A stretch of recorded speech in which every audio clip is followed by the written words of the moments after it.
consegue se achar lá. Isso aqui você já pôs lá? Não? Aqui, esse aqui é o que eu vou decidir primeiro. Transmissão iniciada, Excelência. O que é? Pronto? Transmissão iniciada para o YouTube. Sim. Eu cumprimento todos os colegas com devida respeito e estimativa. Cumprimento também o Ministério Público e a prestadora de Libra, ela e outros seus colegas que sempre comparecem. Desembargador César, eu tenho uma suspeição arguida, que é a primeira que eu vou julgar.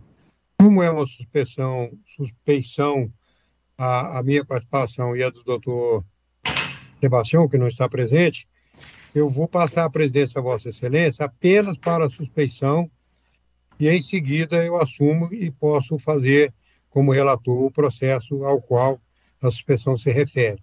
Então, como é o primeiro processo, eu já transfiro a presidência a Vossa Excelência. Qual que é o processo, desembargador Gilberto? É uma suspeição que entrou agora há pouco. É do Rajão. Tem número, hein? É o PJE Mas eu sou revisor nesse desembargador. processo. Não, é o Não, PJE no processo número não tem 1. problema. Ah, tem. É na suspeição. São dois processos do Rajão.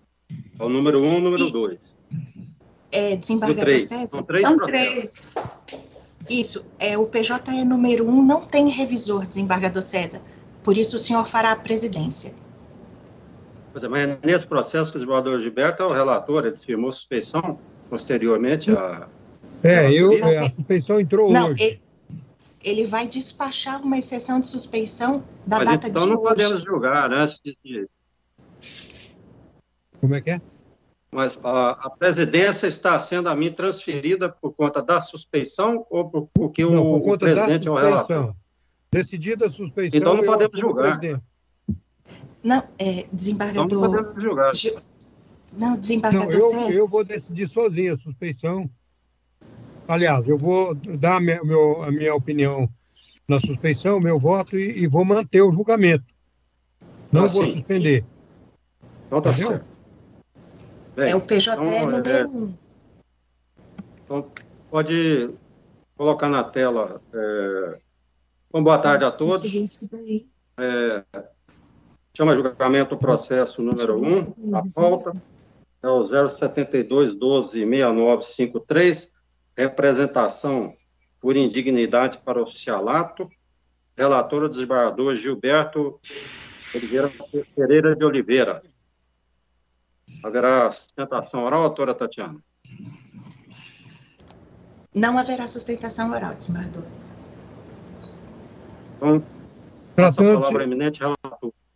Eminente presidente, eminentes colegas, esse processo, só historiando, é um processo de suspeição, de indignidade de um oficial do Corpo Bombeiro. E sempre que ele é colocado em votação, em decisão, há um pedido de suspensão por alguma razão. Inclusive, nesse caso aqui, o advogado disse que não poderia comparecer porque está com pneumonia, mas não juntou nenhum comprovante médico de que está acometido dessa doença ou de qualquer outra. A arguição de suspeição atinge ao desembargador Sebastião e a mim como relator.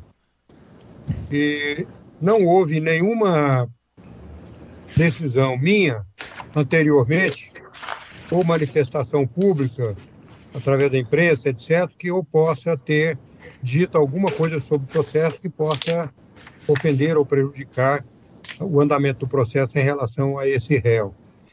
Eu não aceito a suspeição e, em seguida a esse julgamento, eu farei a orientação, a remessa dos autos ao eminente corregedor e presidente e farei a minha argumentação por escrito do motivo de não aceitar. Então, a minha decisão é no sentido de não aceitar a suspeição. E, senhor presidente, creio que deve ser recolhido a votação dos colegas, ou simplesmente só passa para o voto. Então, passa a palavra ao desembargador Josafá.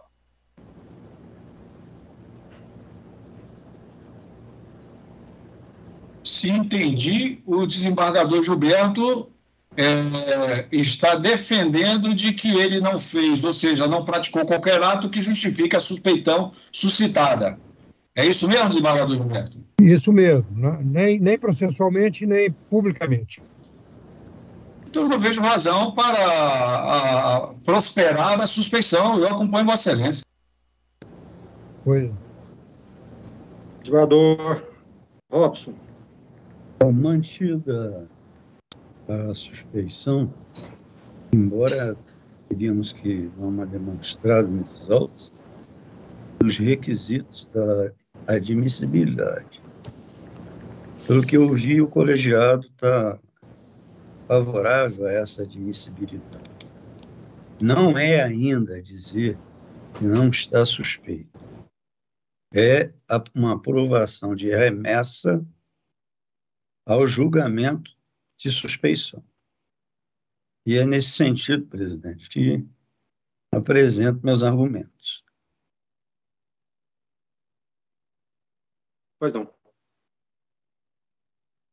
Pode apresentar os argumentos, desembargador Robson. É nesse sentido de que possamos votar a suspeição como um destaque. Destacar. No caso, estaríamos votando pelo afastamento desse pedido de suspeição e prosseguir com o julgamento, é isso, né? O que eu vejo de mais difícil é que nenhum de nós trabalhou no seu voto o aspecto da suspeição. Embora não podemos negar que trabalhamos nos autos, até o mérito em si. Então, uma exceção de suspeição ex officio é um juramento de impedimento. O magistrado tem esse direito. Não sei se lembram todos do saudoso Mariosa, e quando surgiu aquela norma, que o magistrado teria que dar os seus motivos para dizer que estava impedido, ou jurar foro íntimo, coisa desse tipo. E ele, que Deus o tenha, foi até o Supremo e modificou essa questão nacional, fazendo com que o motivo íntimo voltasse. Então, se tiver condições, desembargador Gilberto, uma pena que o desembargador Sebastião ainda não se encontra, dizer que ele está impedido, já faz o processo andar. Aí não precisaríamos fazer um destaque. Se ele disser que está impedido, na vez dele atua o substituto legal que estiver no quórum, ou que não esteja, então seja chamado para o quórum. Na verdade, eu não tive, pelo que eu entendi, aqui houve apenas uma simples petição nos autos desse processo ao próprio relator. E nós não houve a exceção de suspeição ajuizada, pelo que eu entendi. É isso, né, desembargador Gilberto? É isso mesmo, senhor presidente. De acordo com o artigo 100 do Código de Processo Civil, essa arguição, nesse momento, não impede o julgamento do mérito, o julgamento do processo em si. No futuro, se houver declarada a suspeição, pode até revogar o que foi decidido, anular o que foi decidido, ou dar provimento a um tipo de recurso. Mas, nesse momento, ela não pode impedir o julgamento. Presidente, para facilitar aí a condução do voto, eu, como primeiro voto, eu afasto aí a suspeição e acompanho o voto do eminente relator. Todos estão de acordo? De acordo, senhor. Então, afastada a suspeição, conceda a palavra ao eminente relator para proferir o seu voto. Senhor presidente, data vênia, acho que agora eu passo a presidir, mesmo que eu sou o mesmo relator e presidente, acho que não há impedimento nesse caso. Vossa Excelência, eu mantenho a presidência, Vossa Excelência fica só com a relatoria. Ah, tudo bem. Pois não. Pode chamar, então. Em julgamento, a representação por indignidade para o oficialato, processo 072-126953 é o número 1 da pauta, com a palavra o eminente relator. A suspeição foi postulada hoje e outras situações têm ocorrido em que a defesa desse réu procura protelar o julgamento desse processo. E, como eu disse anteriormente, eu não pratiquei nenhum ato processual ainda e nem público, entrevista, etc., sobre esse processo. E nem conheço pessoalmente o réu e nem tenho amizade, nem inimizade com ele. Portanto, não me considero suspeito e prossigo como relator do presente processo. É a minha decisão, é meu voto.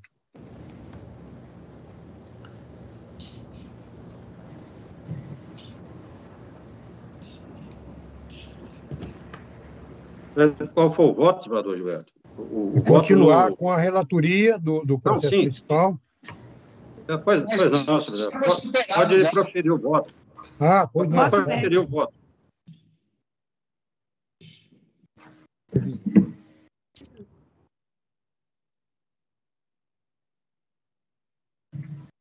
Está com a palavra, senador Gilberto.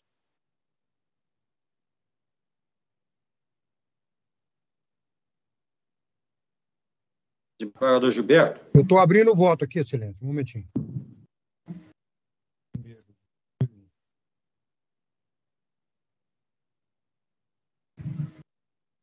Esse aqui.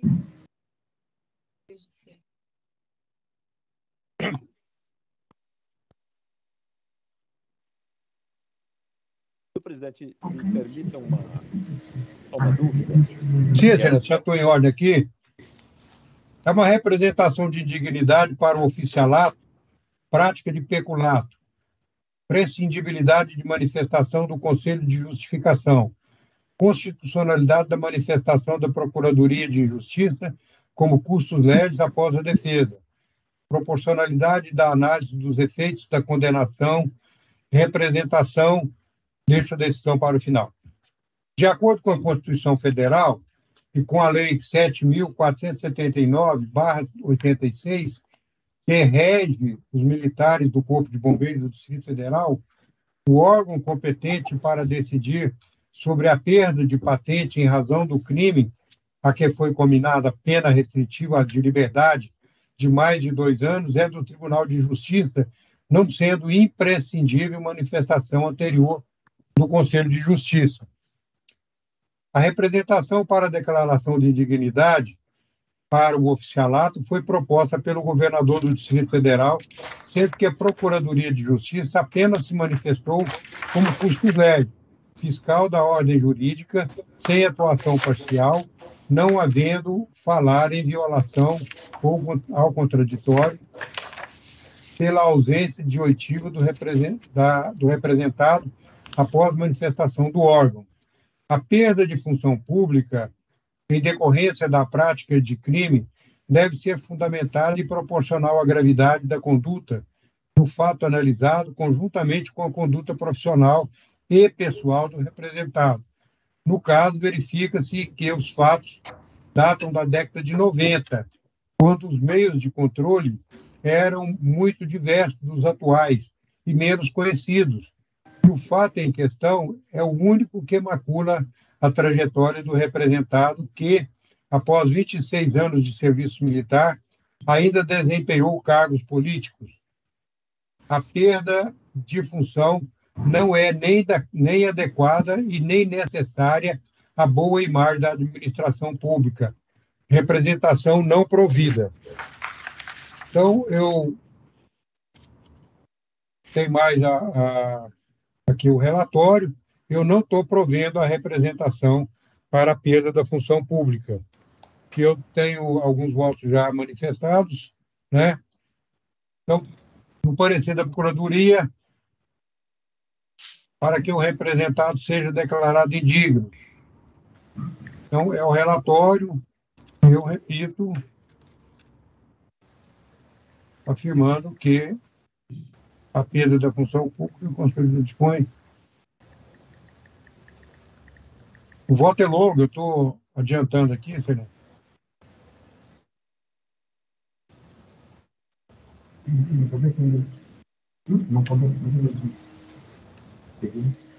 Tá bom.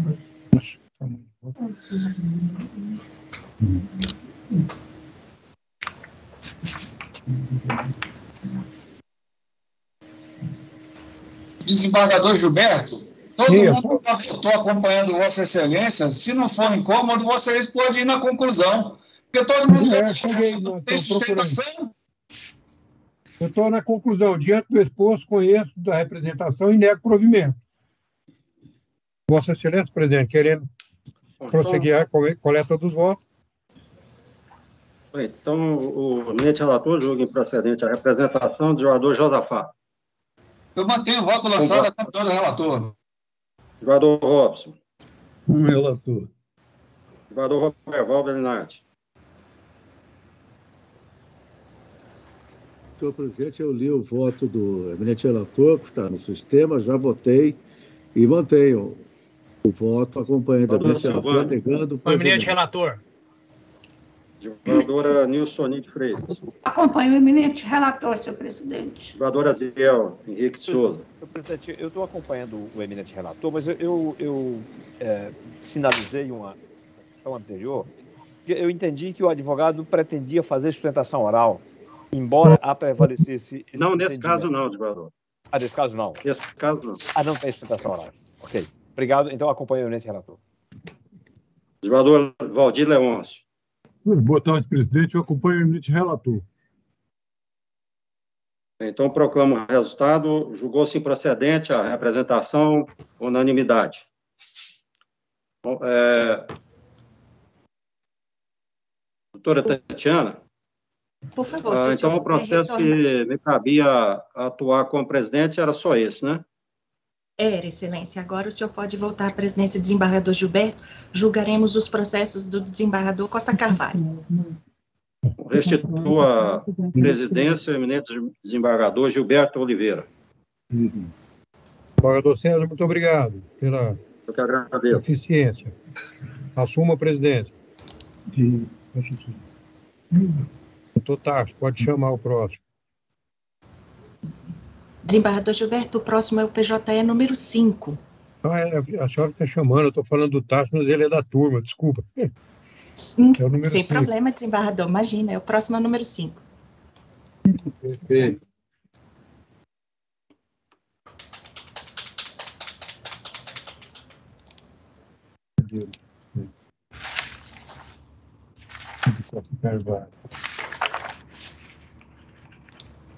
É uma revisão criminal, número 0703365-83.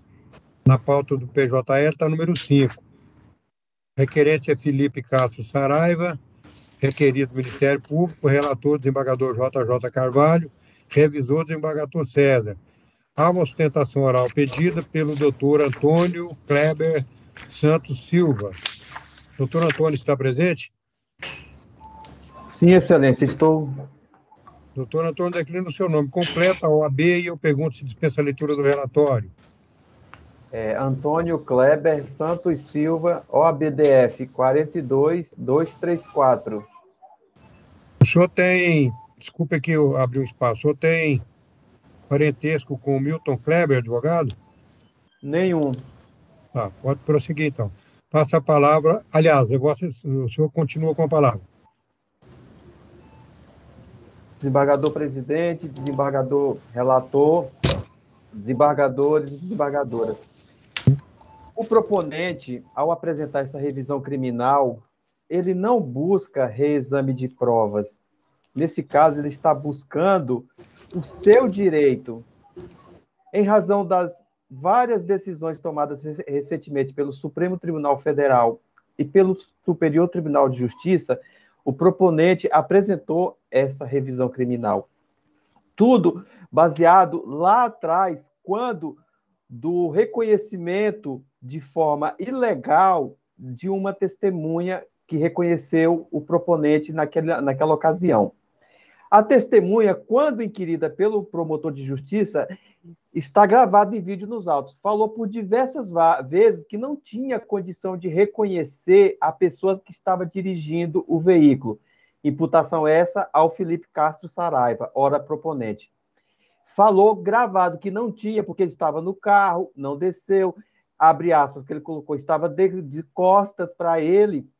No entanto, logo após o promotor de justiça pedir para que fosse aberto o CIAPEN, abriu o CIAPEN, o Sistema de Administração Penitenciária do Distrito Federal, que na época o proponente estava preso, a testemunha falou, conheci de pronto, pelo CIAPEN, ou seja, não seguiu as formalidades do 226 do Código de Processo Penal e, a partir dali, começou a constar como se fosse o Felipe Castro Saraiva, a pessoa que estaria conduzindo aquele veículo. É fato que, na época, Felipe Castro estava, naquele momento, assistido por um advogado. É fato também, tanto que nós invocamos a súmula 524 do Supremo Tribunal Federal. No entanto, logo após, quando Felipe Castro ficou sabendo desse fato, destituiu o advogado, tendo em vista que ele não concordou com aquela defesa técnica que, segundo ele, não foi adequada, pois o prejudicou muito. Razão pela qual constituiu este causítico que vos fala. Daí começamos a nossa peregrinação em busca do reconhecimento elaborado por aquela testemunha, tendo em vista que não seguiu. A forma que foi reconhecido foi somente por uma foto pelo CIAPEN quando estava preso. Em razão disso, quando nos deparamos pelas reiteradas decisões do Supremo Tribunal Federal e do Superior Tribunal de Justiça, colocando como forma que deve ser seguido, observado os ditames do 226 do Código de Processo Penal, para que seja feito reconhecimento de pessoas, decidimos apresentar esta revisão criminal, porque até hoje não nos conformamos com aquele reconhecimento. E o que estamos a buscar não é, como já disse, não é um reexame de provas. O que estamos a buscar é o direito do proponente, que seja, no nosso pedido, que seja anulada aquela sessão e devolvido para julgamento novamente. Julgamento observado o direito constitucional do proponente. Razão pela qual nós apresentamos o pedido. E por isso é que nós estamos pedindo tão somente o reconhecimento da nulidade daquele ato formal. Era o que tinha a dizer, Excelência. Muito obrigado.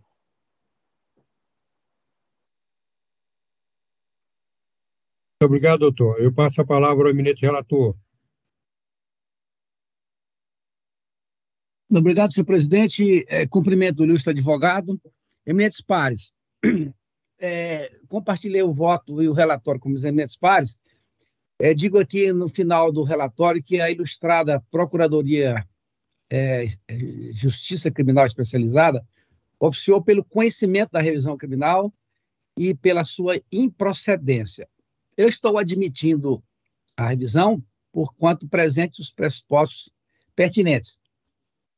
Digo aqui, a douta defesa do requerente objetiva, em síntese, a desconstituição do vereador da Corte, proferido dos autos da apelação criminal número tal, de Lavra da Igreja da Segunda Turma Criminal, que por unanimidade deu parcial provimento ao recurso de apelação criminal, então interposto, tão somente para reduzir a pena aplicada de 14 anos de reclusão para 12 anos de reclusão, mantido o regime inicial fechado e demais termos da sentença. A guisa de fundamentar o pleito revisional, a douta defesa do requerente sustenta que houve afronta ao que é ditado pelo artigo 226 do Código de Processo Penal, uma vez que o reconhecimento pessoal do acusado não obedeceu às formalidades legais, cuidando-se, desse modo, de prova emprestada. Examinado cuidadosamente o conteúdo desse feito e, malgrado o esforço argumentativo empreendido pela douta defesa do requerente, tenho para mim que o pedido revisional não comporta acolhida.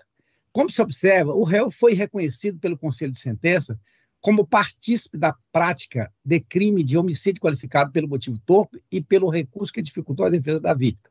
A análise da documentação que instrui o presente feito revela que a condenação, ora combatida, encontra-se amparada em fartos elementos probatórios, em especial na prova testemunhal.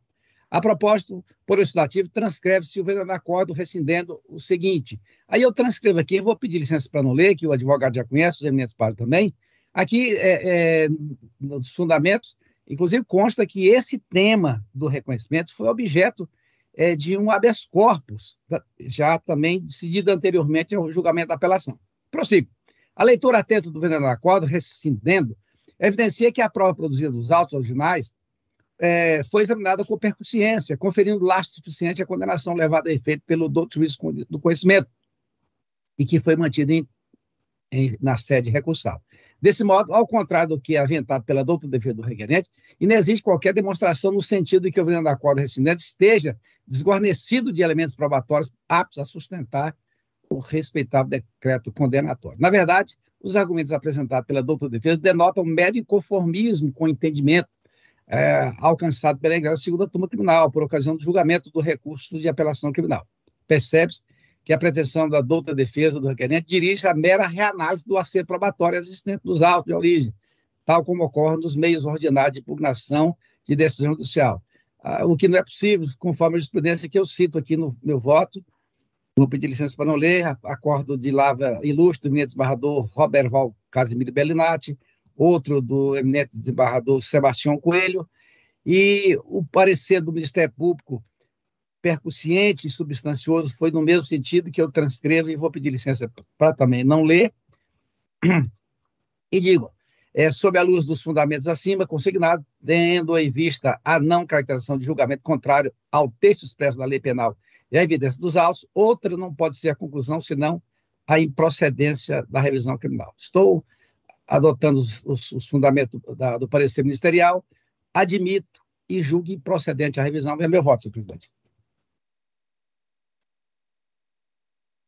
Obrigado, desembargador relator. Como vota, aliás, passo a palavra ao desembargador revisor, desembargador César Loyola. Senhor presidente, obrigado. Eu cumprimento o advogado, doutor Antônio Kleber, mas o meu voto é acompanhando o eminente relator. Muito obrigado, desembargador. Desembargador Josafá. Com o eminente relator. Obrigado. Desembargador Demétrios Gomes. Encontra-se de licença médica ainda, desembargador. Tudo bem. Desembargador Robson Barbosa. Com relator, senhor. Muito obrigado, desembargador. Desembargador Roberval Bellinati. Senhor presidente, eu também cumprimento o ilustre advogado, doutor Antônio Kleber Silva, mas confirmo o voto que já inseri no sistema, acompanhando o eminente relator. Muito obrigado, desembargador. Desembargador Enilsoni de Freitas. Desculpe, em primeiro lugar, o desembargador Silvano. Eminente relator. Sim, obrigado. Desembargador Enilsoni.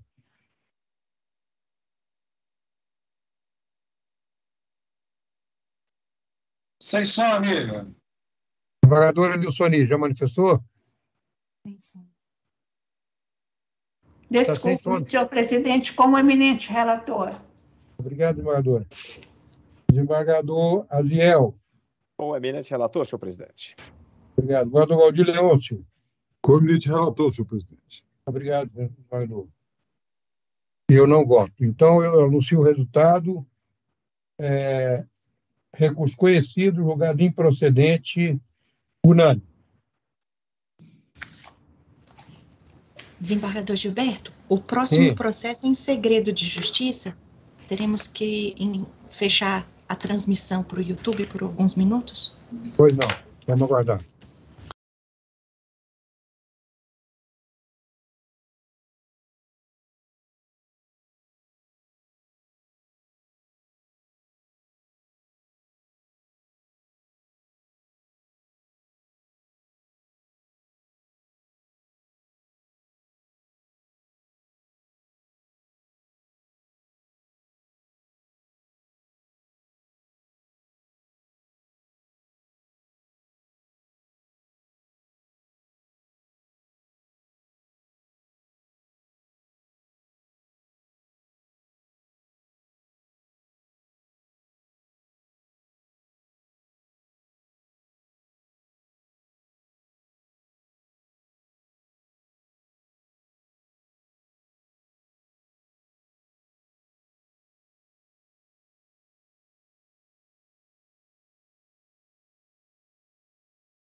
Transmissão retomada, desembargador. Próximo será o PJE número 4.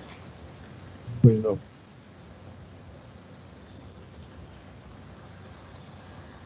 Doutora, posso sair?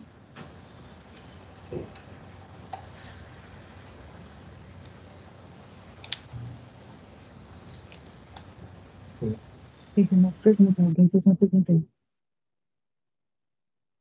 Doutora Tatiana, o advogado perguntou se pode sair. Ele já saiu, desembargador. Obrigado. Era o doutor Itamar, do último processo. Eu vou chamar a julgamento o processo 003591. Desembargador Gilberto, o processo Sim. da relatoria do senhor, nós temos que passar a presidência para o desembargador Josafá. Isso mesmo, está aqui. Eu sou relator. Desembargador César. Para o desembargador Josafá. O desembargador César está nessa aqui também, tá? Desembargador Josafá. Vossa Excelência me substitui nesse processo, possivelmente nesse tem mais um, em que eu sou relator. Ok, mais dois. Por gentileza. Então tá bom. Bom, chama a julgamento PJE número 4 da pauta, processo 3591-68, Margante, Renato Itajaí, Malcote e Rodrigo Duque. Advogado Celso Luiz Braga, requerido do Ministério Público, relatoria do desembargador Gilberto Pereira de Oliveira, revisão do desembargador César Loyola. Escrito para sustentar o doutor Celso Luiz Braga. O advogado está presente? Pois não, Excelência. Lhe ouço e vejo toda a turma muito bem. Por gentileza, declina nome e número da OAB e por quem está a sustentar para fins de registro. Celso Luiz Braga de Lemos, OAB-DF 17338, agravantes, sou pelos agravantes Renato Itajaí Malcote e Rodrigo Duque. Dispensa a leitura do relatório? Dispenso, nobre presidente. Então, Vossa Excelência está com a palavra pelo prazo regimental. E desde já, presidente, para saudar Vossas Excelências, com a saudação que me ocorre mais conveniente a esses tempos finais de pandemia, desejando saúde a todos e festejando que todos possamos estar aqui trabalhando com saúde, nobre presidente. Impulsionamos estes embargos seguros da judiciosidade absoluta do voto vencido na apelação de interesse, proferido, então, pelo eminente desembargador Sebastião Coelho, que arrematava, Sua Excelência, o seu voto na perspectiva de não constituir uma infração penal aquele contexto empírico envolvido na persecução penal. Eis que Sua Excelência sinalizou o artigo 386, item 3 do Código de Processo Penal. Nessa perspectiva, então, nos sendo lícito dizer, afirmar, que esta seria uma das formas mais pujantes de absolvição de um réu. É uma forma de absolvição que todos sabemos pode até transcender da esfera penal para chegar em consequências cíveis, tributárias, comerciais, instâncias de outra natureza, tal é a pujança de uma absolvição do artigo 386, no item 3, a inexistência da infração penal. Os fatos não constituem infração penal. Faço esta ênfase porque é, de algum modo, uma forma de trazer esta pujança para a nossa reflexão, para a reflexão do colegiado, porque revela um voto, então, de acuradíssimo exame da vênia dos demais votos proferidos, então, na turma, mas o fato é que Sua Excelência, o nobre desembargador Sebastião Coelho, deixou grafado em seu voto a ideia de que só se pode confirmar uma condenação para além de qualquer dúvida razoável.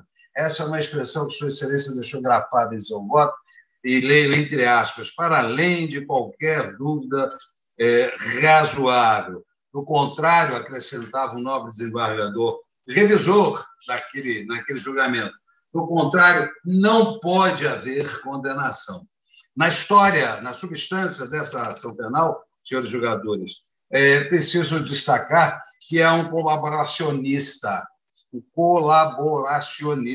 desses que a norma jurídica denomina como colaborador, mas eu me valho do espaço franqueado da tribuna para, com uma confessada afetação pessoal, designar colaboradores como colaboracionistas. Esse é o meu ponto de vista e acho que posso, enfim, verberar aqui com a liberdade que a tribuna confere. Sobre essa figura do colaboracionista, neste contexto investigado por nós, é preciso frisar que ele não é concorrente a premiação alguma neste processo, né? Ele é concorrente à premiação acolá, em outra persecução penal, não nesta, né? Nesta ele não é réu, enfim, nesta ele deveria atuar tão somente como testemunha, e acrescentaria eu, sem nenhum motivo para ser considerada uma testemunha qualificada, não, porque era apenas testemunha. E seu mentiroso testemunho foi examinado acuradissimamente pelo voto revisor, este voto que nos permitiu vir até a Câmara Criminal, e o voto revisor tem passagem que reclama ser conferida. Leio o que Sua Excelência expôs em seu voto, o nobre desembargador Sebastião Coelho. Dizia ele, o que não é possível é, à luz do sistema penal e processual vigente, é chancelar uma condenação criminal baseada na interpretação pessoal de apenas uma frase. Já te tiraram para depor? Você sabe o que tem que fazer lá, né? Esta é uma é um fraseamento usado por um dos réus que o colaborador interpretou como se fora uma pressão, uma coação indevida. E prosseguiu o nobre desembargador Sebastião Coelho para dizer que esta interpretação, além de não ter maiores respaldos em demais elementos de prova, e essa é a expressão grafada no voto, também é flagrantemente contrária a outros elementos probatórios produzidos ao longo da instrução. O arremate do raciocínio de Sua Excelência era no sentido de que esta interpretação deste colaboracionista, neste processo, apenas uma testemunha, além de não se compadecer com prova alguma constante dos autos, também se conflitava com outras provas ou outros elementos de provas, enfim, flagrantemente contrárias. Além do testemunho do colaboracionista, não se tinha mais nada, efetivamente, a corroborá-lo. Esse flagrante contraste entre a palavra do colaboracionista e a prova dos autos foi observado pelo nobre desembargador, nos abriu o caminho para a chegada a esta Câmara Criminal, e eu vou melhor objetivar isso agora, este conflito, eu chamaria até de material, entre o que escreveu o magistrado em sua sentença e o dado objetivo constante dos autos, na dimensão material dos autos.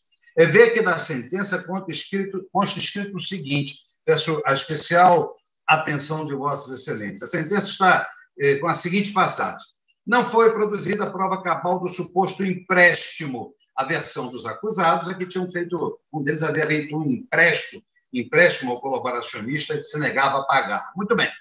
E daí, então, a visita quando ele estava no cárcere e etc. Aí prossegue a sentença. Nenhum dado documental ou testemunhal convincente, nem mesmo garantia ou comprovante de eventuais telefonemas anteriores à prisão do colaborador, né, que pudessem sinalizar acerca da existência de pendências financeiras entre o detido Vinícius, que é o colaboracionista a que me refiro, e o réu Renato Malcote. A percepção que tenho, e peço todas as vênias ao estimado magistrado de piso, é a ocorrência mesmo de um descuido,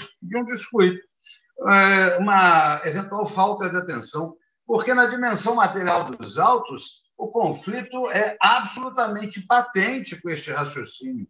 Eu cito exatamente o ID 449-63447, na página 25 do arquivo PDF, uma mensagem do embargante do réu Renato a Vinícius, fazendo-lhe uma cobrança objetiva do crédito do empréstimo, que Sua Excelência, o juiz sentenciante, disse não haver.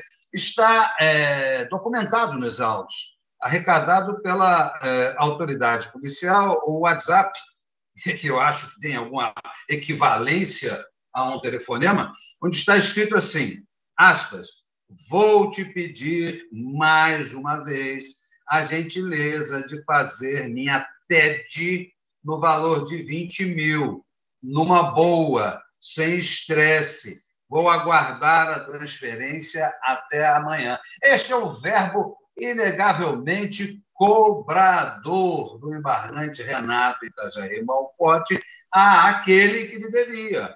Ora, essa cobrança é efetiva e o juiz da causa reclama que não existem cobranças desta exata natureza nos autos. Repito, é o ID 449-63447.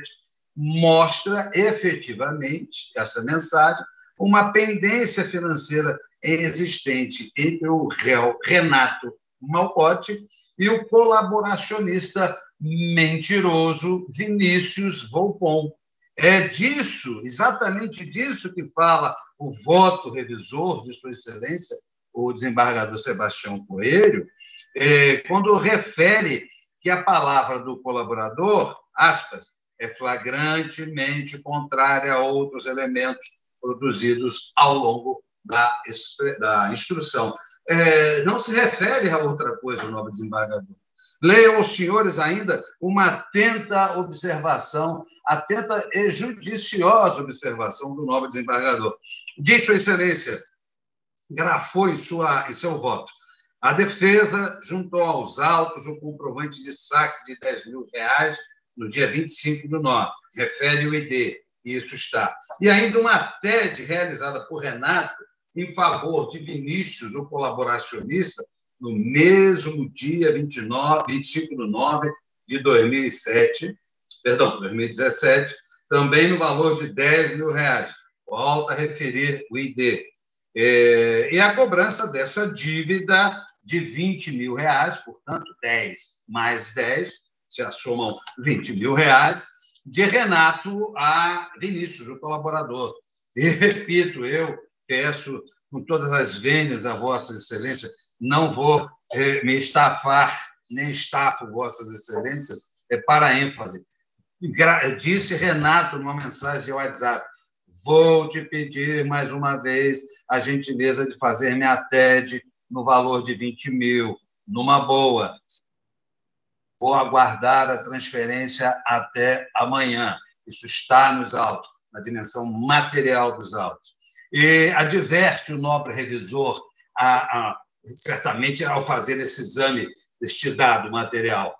Ele diz o seguinte, que é preciso, em relação aos colaboradores, ter uma certa atenção por causa de seu potencial de conduzir, e aí o acréscimo é meu, não é de Sua Excelência, de algum modo, a gerência instrucional das percepções penais.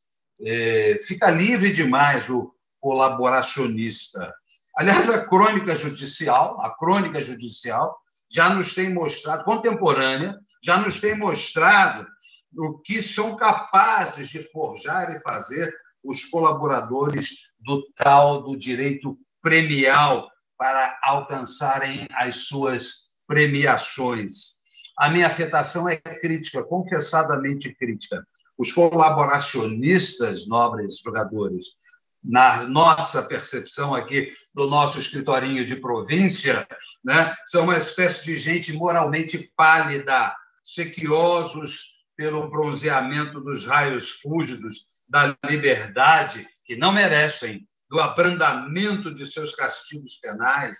Exato por isso, eu me assomo à crítica feita pelo desembargador Sebastião Coelho, quando disse no seu voto expressamente que era preciso ter cuidado, né, com essa performance do colaborador, importada de acolá, onde ele tem a colaboração, para uma instrução onde ele era testemunha. Sua Excelência também, em seu voto, avança em outra perspectiva para falar da ausência de dolo, de comprovação de dolo da conduta dos embargantes, né? Seu voto traz um vigoroso reclamo quanto ao dolo. Diz Sua Excelência que o projeto acusatório formulado pelo Ministério Público, né, sustentava haver, em relação ao apelante Renato, nas fustigações relativas à denominada Operação Trickster, uma operação paralela, onde o colaborador era colaboracionista, e Renato teria interesses viscerais ali de obstar aquela investigação, e nesse interesse é que estaria o elemento subjetivo desta conduta atribuída a Renato Itajaí e Malcote. Ocorre que esse interesse jamais existiu e a defesa conseguiu realizar... Doutor Celso, um minuto para concluir, tá? Nós conseguimos realizar essa amostra, porque importamos daquela outra ação de acolá toda a narrativa da fisiologia daqueles crimes, né, para cá. E em nenhum momento é citado o nome dos embargantes como protagonistas lá de alguma conduta. Então, a nossa perspectiva é que entre a estrutura de imputação, né, e a sentença, há o pecado da incongruência pela comprovação do dolo. Agradeço a Vossas Excelências a tolerância e peço o provimento do nosso modesto recurso. Muito obrigado a todos. Eminente relator, tem a palavra.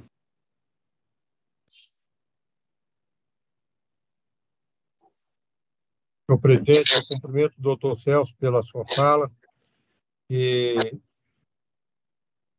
já estou abrindo o voto aqui. Eu estou com a emenda. Tá bom, aqui também tem. É o seguinte, na espécie, a ação penal movida na origem objetiva apurar obstrução de processo que visa investigar a organização criminosa que atuava no âmbito do DETRANS. Viu aqui, peraí.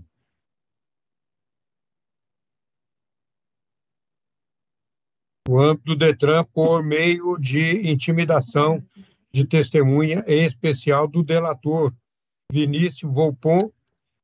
Após instrução probatória, os recorrentes Rodrigo Duque Dutra e Renato Itajaí Malcote foram sentenciados pela prática de delito de tentativa de obstrução de justiça, tipificado no artigo 2º, parágrafo 1º da Lei 12.850, cumulado com o artigo 14, inciso 2 do Código Penal, sentença de D22869-258. Em julgamento, submetido à terceira turma civil, por maioria foi confirmada a sentença condenatória. O embargante busca a predominância de voto vencido, que o absolvia dos delitos imputados por insuficiência de provas na forma prevista no artigo 386, inciso 7 do Código de Processo Penal. As circunstâncias fáticas e as provas colacionadas demonstram com clareza a intenção dos acusados de influenciar o depoimento do delator para que ele não descrevesse a atuação dos participantes da organização criminosa que atuava no DETRANS, operação que ficou conhecida no Distrito Federal como Operação Trickster. Não se sustenta a tese defensiva de que apenas entrou em contato com o delator que estava encarcerado para cobrar empréstimo por este realizado, já que a prova apresentada para tanto é demasiadamente vaga e imprecisa, além do que, diferentemente do que tenta induzir, a sentença e o acórdão fizeram um circunstanciado apanhado de todas as provas dos autos, a fim de confirmar os relatos do delator, que restaram corroborados pelo depoimento do delegado de polícia e das conversas travadas entre aparelho de celular entre os envolvidos, celulares esses que foram objeto de busca e apreensão devidamente realizada, e ainda de exames de informática, que confirmam sua autenticidade. Eu estou conhecendo os embargos e não provendo os embargos. É como voto, se for necessário, eu tenho voto mais fundamentado para ler, senhor presidente. Desembargador César Loyola, revisão, né? Obrigado, presidente. Cumprimento o doutor Celso Lemos. O meu voto é acompanhando o eminente relator, já lançado no sistema. Os demais membros, eu já vi aqui que todos lançaram o voto acompanhando o eminente relator. Os eminentes pares, todos mantêm o voto lançado? Mantém, senhor presidente. Mantém, eminente pares. Eu vou proclamar o resultado para que possamos ganhar tempo. Ok. Confirmo o voto. De acordo, presidente. Ok. Proclamo o resultado. Negar provimento ao recurso unânime. Doutor Celso, boa tarde.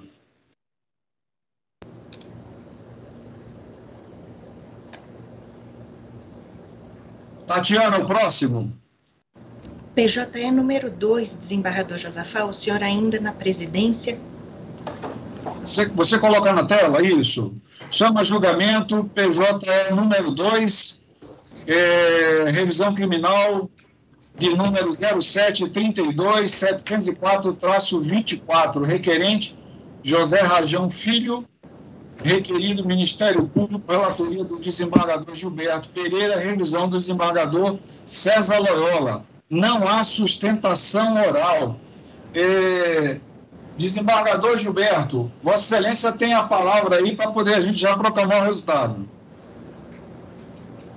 Sim, Excelência, eu já estou procurando aqui na minha tela, já estou bem próximo e bom. Eu vou ler apenas a ementa, também para adiantar, porque não tem sustentação oral. Só o resultado? Vai o resultado. Só o resultado. Então tá, pedido revisional conhecido no mérito julgado improcedente. É o voto. Desembargador César Loyola. Eminente relator. Os demais mantêm o voto, eminente pares? De acordo. De acordo, senhor presidente. Proclamo o resultado. Julgar improcedente a revisão criminal unânime. Tatiana, próximo. PJE número 3, excelência. Chama julgamento. PJE número 3 da pauta, revisão criminal 07-12624-05. Requerente José Rajão Filho, requerido Ministério Público, mesma relatoria e revisão. Desembargador Gilberto, vamos repetir a dose. Pois não. Senhor presidente, revisão criminal conhecida e julgado improcedente. Desembargador César Loyola. Eminente relator. Os demais mantêm o voto lançado? De acordo. Proclamo o resultado. Julgar improcedente a revisão criminal unânime. Desembargador Gilberto, devolvo a presidência à Sua Excelência. Muito obrigado, desembargador, pela eficiência. Próximo a ser julgado, desembargador Gilberto, PJE número 7.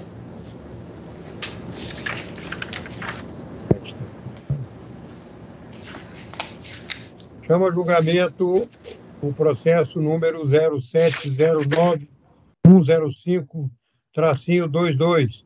Relator o desembargador César Loyola e revisão do desembargador Josafá Francisco. Está inscrito para falar o doutor Francisco Marconi Cordeiro.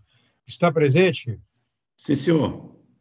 Doutor Francisco declina o nome completo, é OAB, e eu pergunto se dispensa a leitura do relatório. Francisco Marconi Cordeiro da Silva, DF 33046. Dispensa sim, senhor. Tem a palavra, doutor Francisco. Boa tarde, excelentíssimo senhor desembargador-presidente, senhores desembargadores e demais integrantes da Câmara. A questão aqui é bem simples. O que a gente está pedindo nessa revisão seria só questionando uma indevida aplicação de uma lei nova mais grave nesse processo. O requerente foi denunciado por participação em organização criminosa, juntamente com mais outros 7 integrantes que teriam feito fraudes bancárias e comerciais. Falha chata, ele está no núcleo, ele sugere.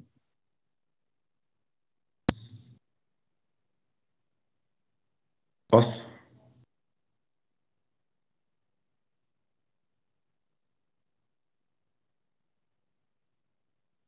Continuar, doutor. Pode continuar, porque eu estava com o som fechado aqui e falava que o senhor não ouvia.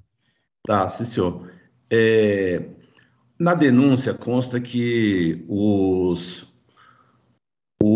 essa suposta organização criminosa, até pela qual todos foram condenados, ela se organizou, foi descoberta a partir de crimes que ocorreram entre o ano de 2012 e o início de 2013.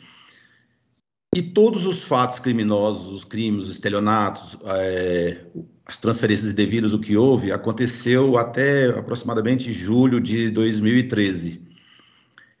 E a gente questiona por quê. A lei da organização criminosa foi publicada em agosto, no início de agosto de 2013, mas só entrou em vigor dia 19 de setembro de 2013. E, embora a denúncia conste que a organização se formou em 2012 até o oferecimento da denúncia e com a prisão dos elementos, que foi logo poucos dias depois, que essa organização estaria ainda em permanência, pois haveria tido contatos, interceptações que constataram esses fatos. E o que a gente questiona é que, com relação ao requerente, ele o que constou contra ele foi a compra de um veículo de um dos integrantes e alguns diálogos com apenas um dos integrantes. E esse carro que ele adquiriu seria produto de uma dessas fraudes em alguma concessionária.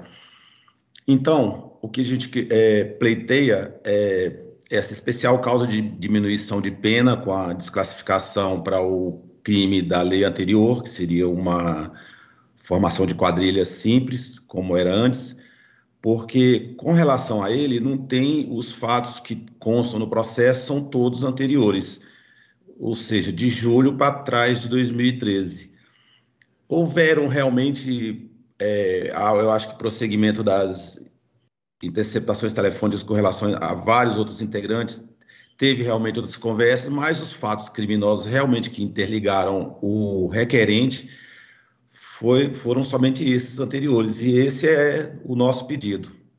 E é bem simples, é só isso mesmo. É só agradecer aos senhores a atenção e boa tarde a todos. Muito obrigado, doutor Tércio. Eu retorno a palavra ao desembargador relator, desembargador César. Obrigado, presidente. Cumprimento o doutor Tárcio Cordeiro pela sustentação oral. Eminentes pares. A Lei 2.850/2013 tornou a figura da organização criminosa um tipo penal autônomo. Todos sabem que, em se tratando de novácio legis incriminadora, a sua aplicação está restrita aos delitos praticados a partir de sua entrada em vigor, 19 de setembro de 2013. Contudo, na hipótese em análise, ao contrário do que foi alegado pela defesa, a denúncia descreve que ora requerente e os demais agentes, foram várias pessoas denunciadas, desde o segundo semestre de 2012 até a data do oferecimento da denúncia, em novembro de 2013, constituíam e integravam uma organização criminosa. Em meu voto, transcrevo a denúncia, não vou ler, inclusive na parte em que faz referência ao denunciado Flávio Henrique, né? No sentido de que ele sempre em contato com os demais, sobretudo com Luiz Gustavo, de posto dinheiro arrecadado licitamente pela organização, adquiriu motos, etc. Né? E prossigo. Assim, afasta-se a tese de que a denúncia só teria descrito condutas anteriores à entrada em vigor da Lei de Organização Criminosa. Ressalta-se que o vínculo do requerente com a organização perdurou até o desmantelamento do grupo criminoso, que se deu apenas com a prisão preventiva de seus líderes, após decisão proferida em 19 de novembro de 2013. E na decisão que decretou a prisão preventiva dos líderes, a juíza faz referência a esse fato, né, de que a organização criminosa se mantinha em atividade. Conforme bem ressaltado pela douta Procuradoria de Justiça em seu parecer, o requerente repete um debate já feito nos autos da revisão criminal 076-5671 de 42, ajuizada pelo Corréu Márcio Moura Xavier, ocasião em que foi refutada a tese da retroatividade da lei penal mais gravosa. Aqui a relatoria foi do desembargador Humberto Ulloa, eu transcrevo parte do voto, né? E é importante aqui, em determinado trecho, Sua Excelência diz o seguinte: o crime associativo não se confunde com os crimes concretamente praticados pelo grupo criminoso e apontado pelo requerente. Por se tratar de crime formal, não se exige nem mesmo a prática dos delitos visados pela organização criminosa, bastando tão somente o estabelecimento do vínculo associativo. Quer dizer, não interessa se o último delito for fraude ou estelionato, se tem notícia anterior à lei. Importa saber se atividades do grupo persistiram após 19 de setembro de 2013. E aqui está comprovado que as atividades persistiram, razão pela qual, e aqui sintetizando o meu voto, eu estou julgando improcedente a revisão criminal, presidente.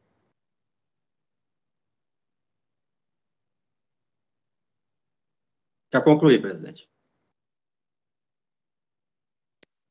Desculpe esse microfonezinho, a gente erra muito. Desembargador Josafá, como revisor? Senhor presidente, voto escrito no mesmo sentido do eminente relator. Muito obrigado. Tatiana, eu vou ler a lista aqui, ver se está certo. Desembargador Aziel, está errado, né? Desembargador Robson, Excelência. Desembargador Robson. Desembargador Robson, está ouvindo?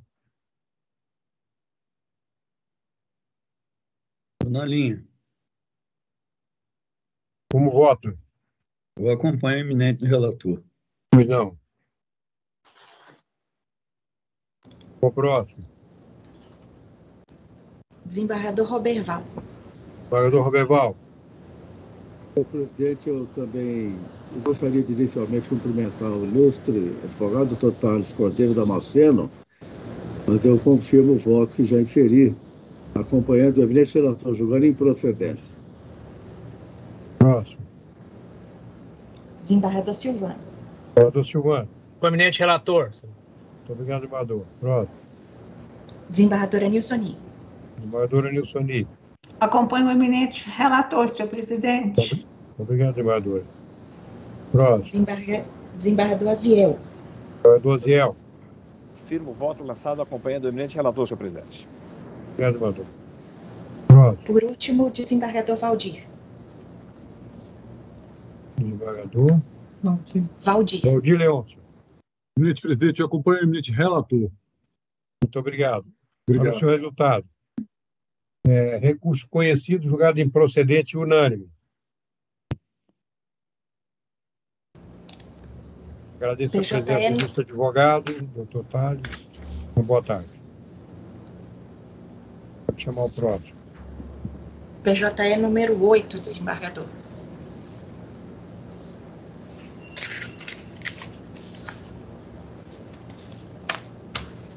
Chamo o julgamento o processo 0709421-35 da relatoria do desembargador Roberval Bellinati, revisor do desembargador Silvano Barbosa.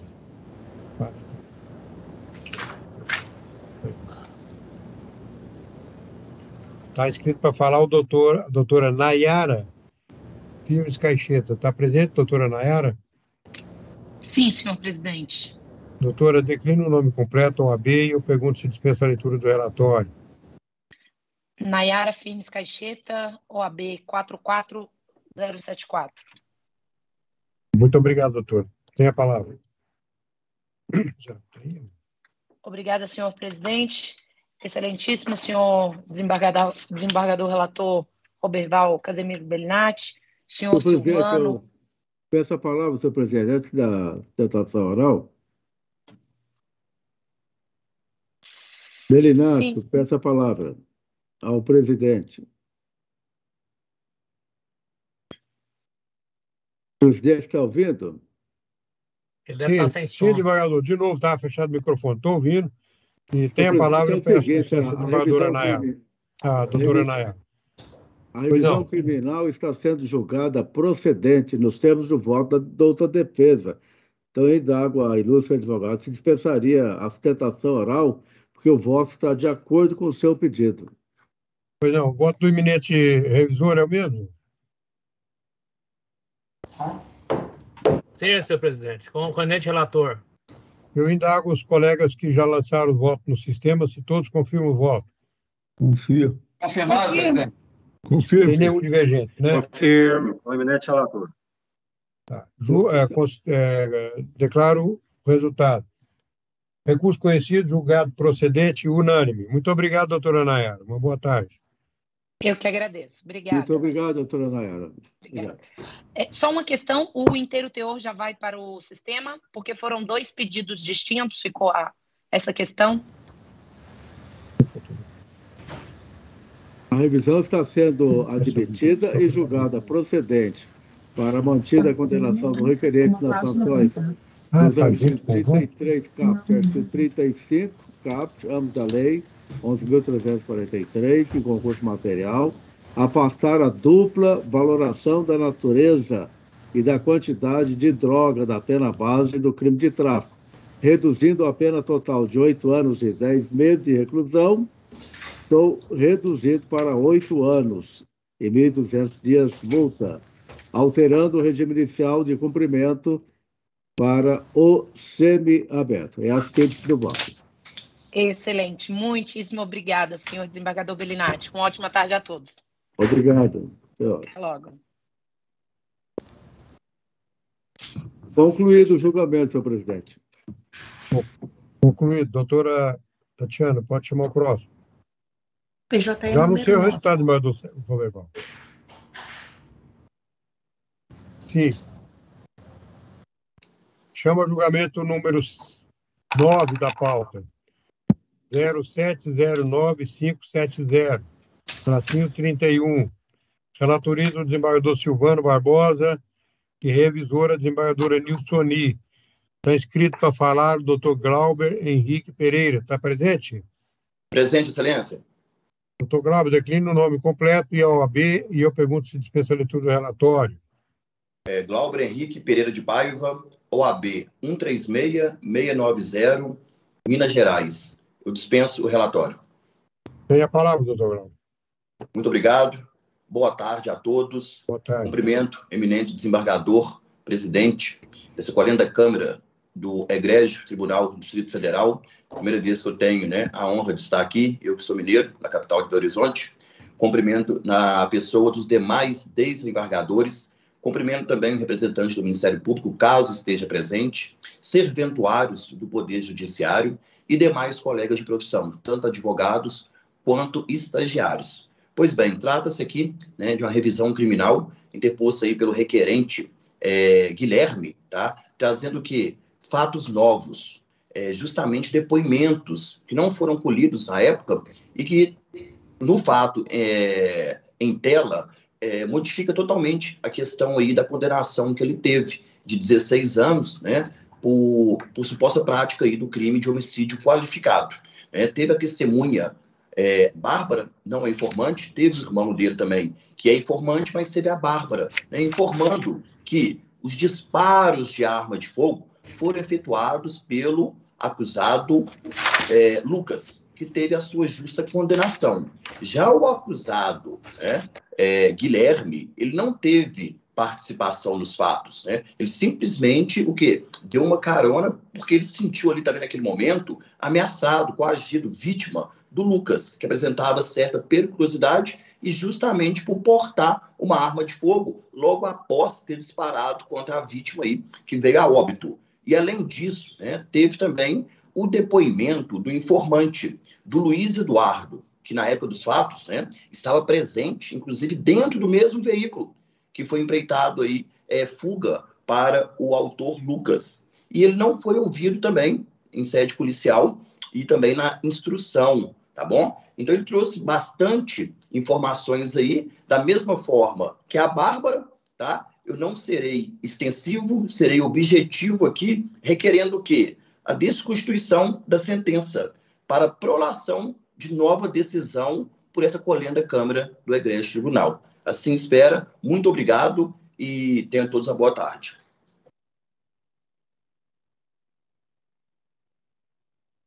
Obrigado, doutor. Está falando de Belo Horizonte mesmo, doutor Kleber? Belo Horizonte, isso mesmo. Sou mineiro aqui, da capital do Pará.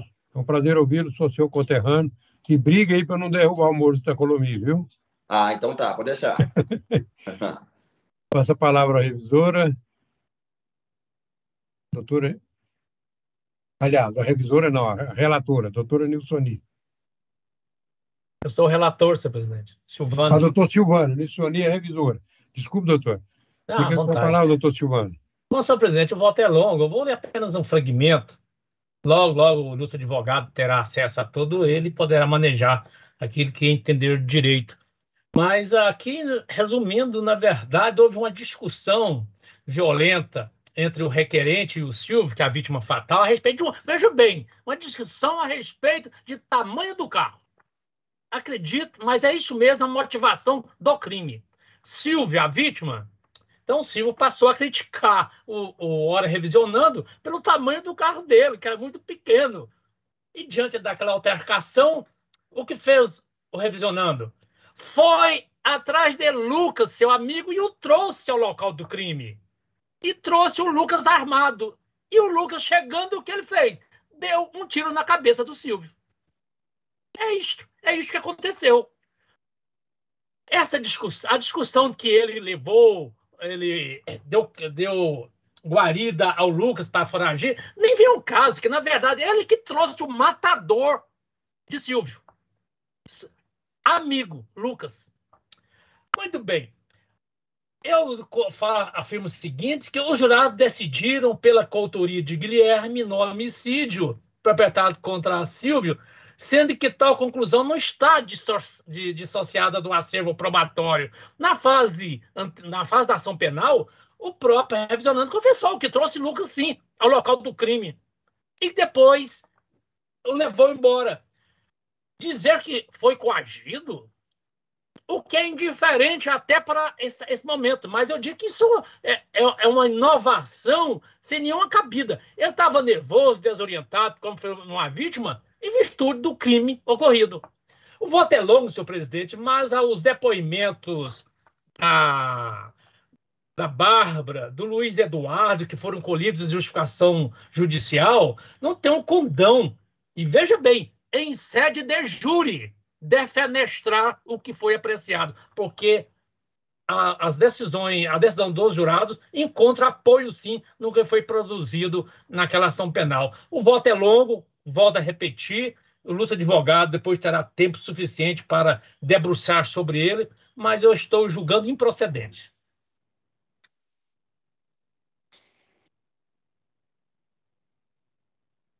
Obrigado, desembargador. Passo a palavra à revisora, doutora Nilsoni. Senhor presidente, inicialmente cumprimento o doutor Glauber Paiva por sua sustentação oral, mas tenho voto escrito no mesmo sentido do eminente relator. Eu julgo improcedente a revisional. Os demais colegas todos votaram improcedente. Confirmam os votos? Confirmo. Confirmo. Presidente. Anuncio o resultado. Recurso conhecido, julgado improcedente e unânime. Muito obrigado, doutor Glauber. Um abraço.